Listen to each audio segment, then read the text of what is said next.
Started. Well, welcome. Good morning, everyone. Thank you so much for joining us on day 2 of the MEPS forum. It's been really, I think, an enriching dialogue we've had, especially our workshop on Monday on economic diversification and digitalization and the reforms that are ongoing here in the KRG. I've learned a lot, and I look forward to learning a bit more.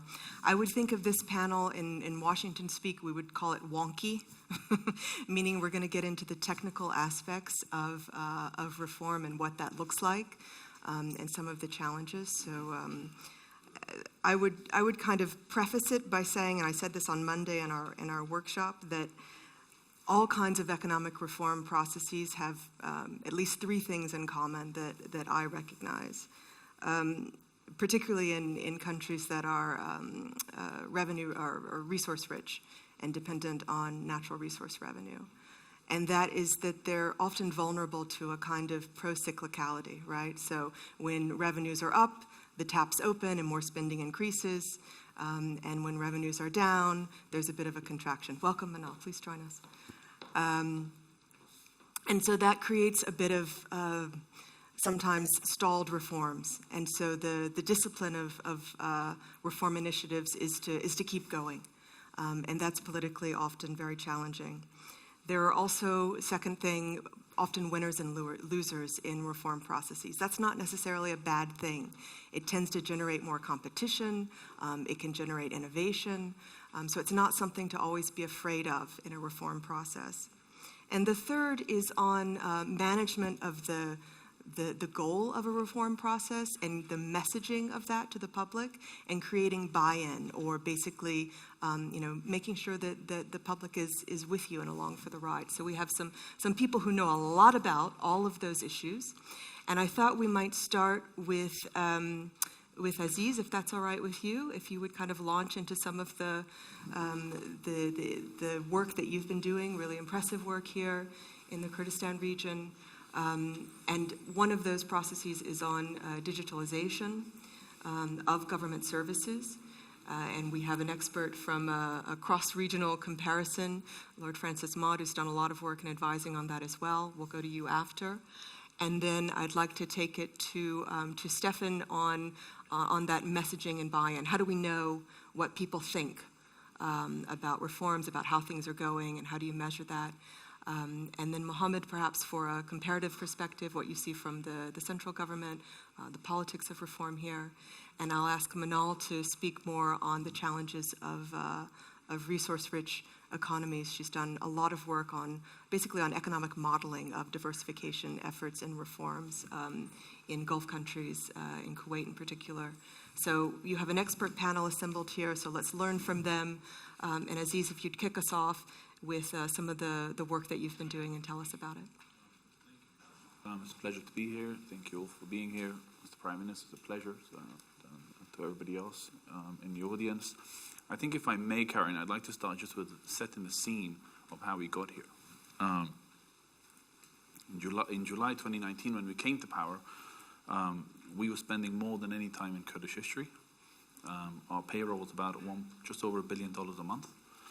Our operational expenditure, that's the thing that keep these lights on, collect the trash in the cities across Kurdistan, was over $200 million. And those costs were growing more than ever in our history. And we also had unfair practices in the KRG. Public tenders were very difficult to come by. And so those challenges are very real. I think the Prime Minister's vision here has been that the old system doesn't really work. These legacy systems it's very much paper-based. Does create room for corruption. It does delay things in the KRG. And so what we've done over the last 2 years is really invest in digitalization. And we've done that, and I'll speak about the operational expenditure because it's a case study of something actually working here. We have invested in a digital program that tracks every dinar that's spent in the KRG. And it's all online, it's all transparent. And that information has been enormously helpful for the leadership to make strategic spending decisions. And so In previous, if you think about 2 years ago, if you wanted data on, how much do we spend on electricity production, these were round numbers that you'd get without information on a supplier base, with very little information on contracts. What we've been able to do now is put that all online, and the data is instantly available to the leadership. You can go into, and this is some of the work we've been doing, some fascinating work I'd say, with Francis and his team in the Prime Minister's office. And that's, just to give you an example of the impact, the tangible impact it's had on government and services. It used to take about 120 days to process money in the KRG. And that means, and that's the data we have available. And that means when a place like Duhok needs financing to collect trash in the cities, it would take up to 120 days to get money from the Treasury. We've reduced that now to about 40 days. Our goal is to really to reduce it maybe to 2 weeks. And we do that through the online system. And the online system also gives us the ability to track the spending. Too often is the case in the KRG where you don't know where the request is. You don't know where the request for money stands in the KRG. It's a huge machinery with 750,000 people who turn up to the office every day. And tracking that request is very difficult. For the first time in the KRG, we are able to drill down to the employee of where that request sits. And I can go on for hours about what we're doing here, but I think that's a tangible example of digitalization working in the KRG, and it is an ambitious program that the Prime Minister had. We've already invested $50 million behind a digitalization campaign. We've signed a major contract with a German company to provide the foundation of what will be, I'm very hopeful, over the next year. I hope that the Prime Minister is up for another 5 years of the KRG, to provide the foundation, I think, of what will be a truly digital government. But it's not easy. It's very difficult. It's on services from the state, and of course across the Middle East, but in the Iraqi context especially, that demographic is very young, right? So how do you address the concerns and on job creation, on vocational skills training for young people, that they feel included and that they feel they can be a part of a process? That's a big question. I'm not sure I have the answer to all of that, Karen, but I'll just give you an example of what some of the young people we've recruited into our office have done. Yeah, these are young, energetic graduates from some of the top universities of Kurdistan. I'm very proud of some of the work that they've done in government. On the operational expenditure that I mentioned earlier, they have been instrumental in driving down that cost from what was about $2.5 billion a year to just over $1 billion now a year, and that's around $1.5 billion in savings over each year. And I think that bill will creep up a little bit, but it will never be above $100 million again a month. And so, I think over the next 5 years, we'll see over $4.5–5 billion back to the Treasury. That's the work that these young graduates have done in the office. And our model has been, frankly, that thanks to some of the work that Francis does in our office, we team them up, and we make sure that they have autonomy to learn from foreign expertise. And now they are young leaders, enablers in government. They have established some very good networks across government, and they're able to use and leverage those relationships to push through the agenda. And just one other project I wanted to mention that they've done is, this is very simple, but I think it gives the audience a tangible idea of what this means. We came into government with over 50 websites for the KRG. And the Prime Minister said to us at the time, does the citizen really care which ministry runs the service? They don't, frankly. But it's this maze that we force our citizens to use, or force them to use. We've consolidated all of that into a single platform online. That's not my work. That's just an idea of some of the work that these young graduates have done. And just because I think it's important the audience understand what this means practically. 50 websites means 20–25 suppliers. It means 20–25 contracts. It means 2025 maintenance contracts. It means employing people into the government and state to manage those contracts, to run and manage those websites. It's just, this is an old way of doing business, and it's not work. It doesn't work, and that's why we're trying to provide a new model. And I think we'll build on that model that we've built into the KRG. I think we do want to see them become senior officials in the KRG. And one of the really exciting things we're doing now is secondments, and that's through with Francis, but other suppliers we have under the Prime Minister's leadership. We want to see these young people go abroad, capture the expertise, and return and make use of it to the state. But this is not a sprint. This is a marathon. It's going to take time to make these changes. And some of these changes are going to be very difficult for the KRG. And if I may, I just want to give you a couple of more examples. Education is important, and it's a cornerstone of the Prime Minister's agenda here. But education is also generational. We should not be naive about us to wave a magic wand and see the results in 4 to 8 years. We won't see the results of the changes that we make until another generation. And just to give you an idea, just to emphasize the point about why savings matter, why when we save $1.1 billion to the Treasury a year, why that makes a difference. The budget for our Ministry of Education is no more than $500,000 a month. That's all of the ministry. So, don't underestimate what $10 million can do for the ministry. I hope that answers part of your question. Absolutely, and I think the focus on sort of the bottom line and where you can find savings. I mean, and it sounds like we're, I generally do advocate a leaner, stronger government, but that is also a generational shift in thinking, in the role of the state and the way that it's meant to not necessarily provide all the jobs, but to provide the environment that makes it possible for other businesses and people to kind of take up the slack. Can I just add one thing to that, Karen, if I may?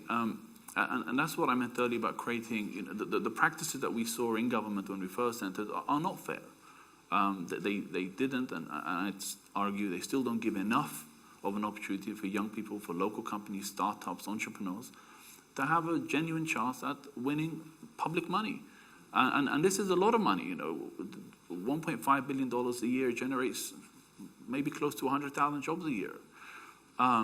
The way we're addressing that twofold. One is to get rid of these old redundant practices in place. I gave the example in the panel a couple of days ago about company registrations. And there were vested interests who did resist very strongly against what the Prime Minister and Deputy were trying to do in just making it easier to register and market ideas, market products and ideas in Kurdistan.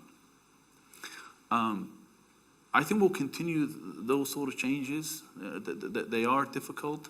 It does include regulatory practices that we have to change. It's legislative changes we have to change. There are policies in the KRG we have to change. And that company registration process took almost 2 years because of the resistance we had in government and indeed beyond. But I think those are the practices that we're looking to adopt here, and just to give people outside the KRG a better chance at creating jobs and marketing their ideas. Absolutely. I want to give lots of time for our audience for questions. So those of you in the audience, if you'd like to pose a question to the panel or individuals, we have a very eager question in the front row. Get your questions ready. There is one other topic which the panel hasn't addressed, which I hope maybe we can a little bit. It came up in our workshop on Monday, and that's the issue of access to finance and sort of bank sector reform within the KRG and in Iraq in general. And this is something that I'm really interested in, and maybe maybe someone from the audience wants to suggest that as well. But if we're ready with the microphone, we can start here in the second row.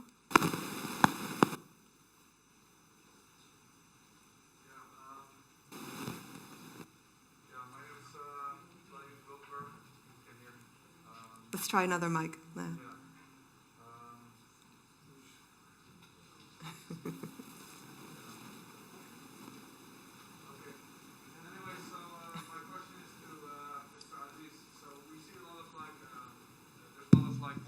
focus on privatization and stuff. So, for instance, I live in the Kurdistan region also. So we see also, for instance, there's local citizens that are, for instance, they have reduced income and they have like less income than in the past. So it's sometimes difficult for them to also pay, for instance, electricity bills and water bills. So if you understand my question, like how does the government plan, for instance, to have at the same time reduce government expenditures, but also like try to take in consideration, for instance, the reduced income people have in the households in the Kurdistan region. So how do you tackle this challenge that you, at the same time, you reduce these expenditures, but at the same time people, they have, for instance, limited resources, for instance, to pay for stuff like electricity and water bills and stuff, and people are complaining often about that. So how do you do that, this privatization issue of the water and electricity? Thank you. Yeah, I mean, one of the issues that's happened from the Gulf experience and the reduction of subsidies of utilities is not really knowing what people earn, right? Without an adequate tax system and sort of knowledge about who's most vulnerable, it's very difficult to direct support to individuals, and that's why the issue of data really matters. You have to know, in what position your population is in. But Aziz, you want to tackle that one directly, or? As I said earlier, there really is no short answer for this. We already provide, and this is what I meant about things have to change. The KRG already provides 70% subsidies to the public on electricity. The public bill on the KRG is about $2 billion a year. That is not sustainable.